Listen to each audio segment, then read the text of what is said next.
descent of the Watchers changed humanity forever. Although the Watchers who left their first estate were bound in chains of darkness, their seed, the Giants, remained.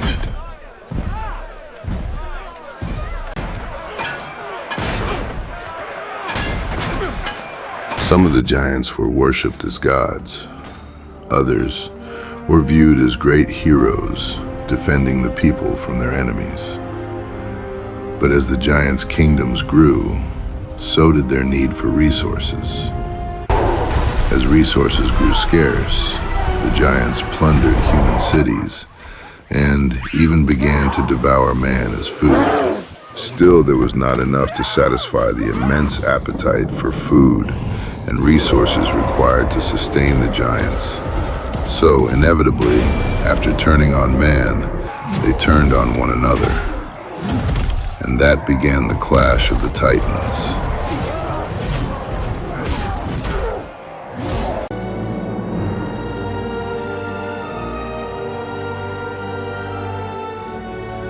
There were many cities that had not yet fallen to the Giants, but there seemed to be no city that escaped the influence of their fathers, the Watchers.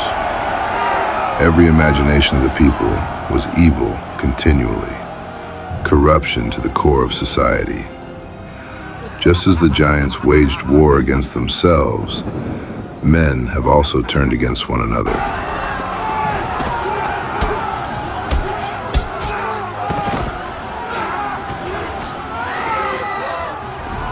Noah, the 10th from Adam, was a just man and perfect in his genealogy, without the corrupted genes of the Giants. Like his great-grandfather before him, Noah walked with God and found favor in his sight. God saw the wickedness and corruption upon the earth, and when his indignation was full, God spoke out to Noah. The end of all flesh is before me. Man has corrupted all of my ways upon the face of the earth. I regret ever creating them. Their wickedness grieves me at my heart, and my spirit will not always strive with man. His days shall be 120 years. Then I will judge the world, warn the people, though they will not hear.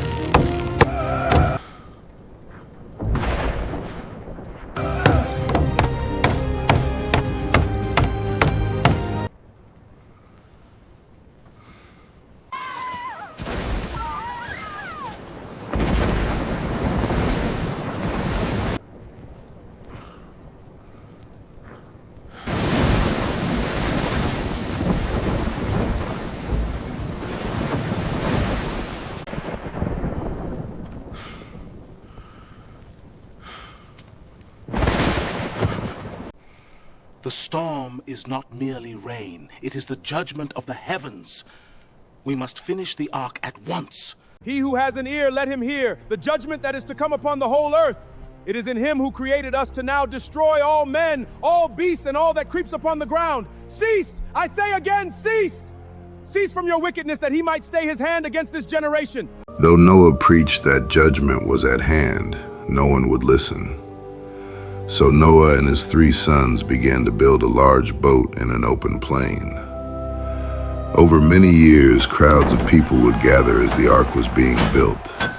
Some would just watch, others laughed and mocked. Ha! Is this your miracle? We are fools!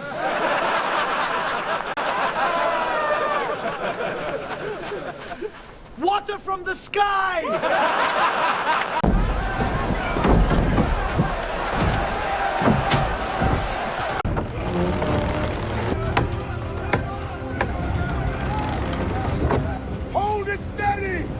Unfazed by the mocking from the crowd, Noah stayed focused on the task that God had given him. Day after day, from rising to setting sun, Noah and his sons toiled to complete the ark. Upon completion of the ark, Noah and his 3 sons rested from their work. God saw the faithfulness of Noah and counted it as righteousness unto him. And God would use the ark to preserve through the judgment 8 souls and a select group of animals whom would be responsible for replenishing the earth. What is going on with all the animals? He is one of the Watchers!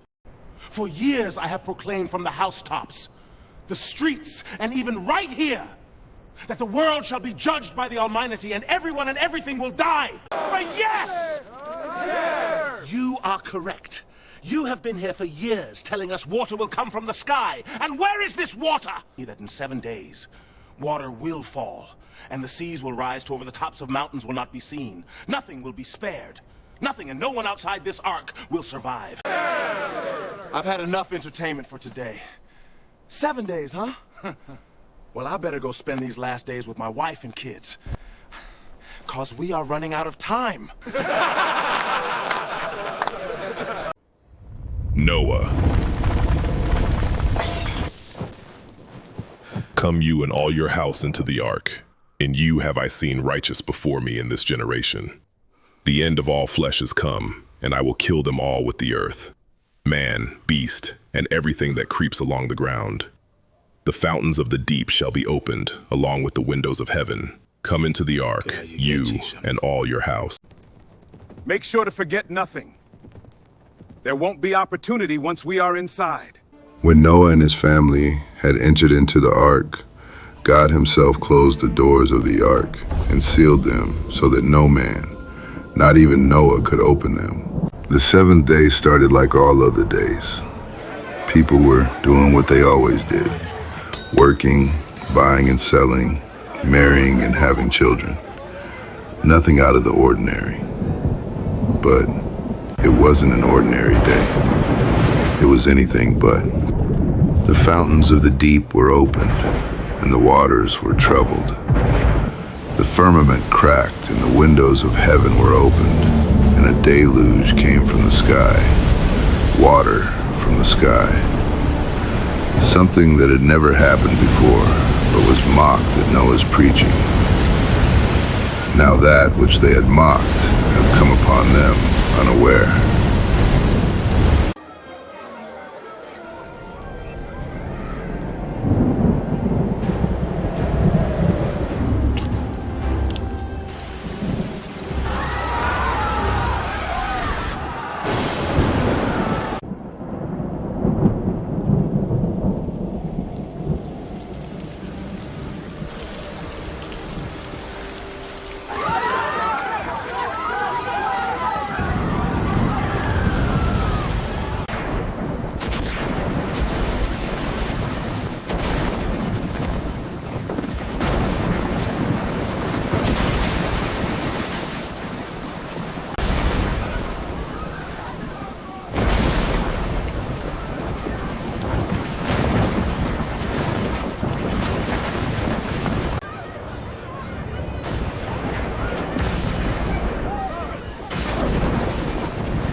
It is too late.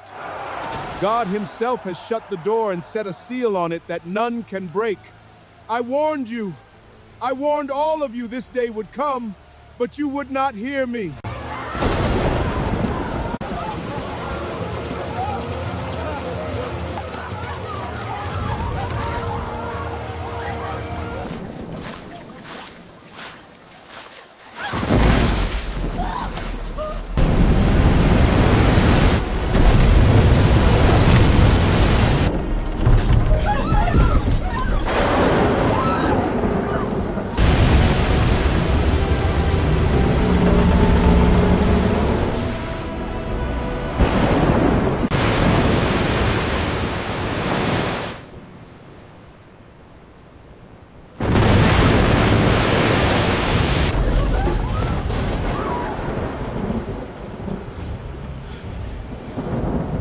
For 40 days and 40 nights, the fountains of the deep and the windows of heaven remained open, and the waters overcame all the land, so that even the tops of mountains were not seen, And at the end of the 40 days, the windows of heaven and the fountains of the deep were closed. The rain stopped. The fountains were restrained. Thank you, And the Almighty clouds God, of heaven were for moved seeing so fit to that the preserve our sun lives shined when the rest of upon the world still has perished. waters. Nothing remains. All is gone. I warned them, but their ears were closed to my voice, and they did not believe.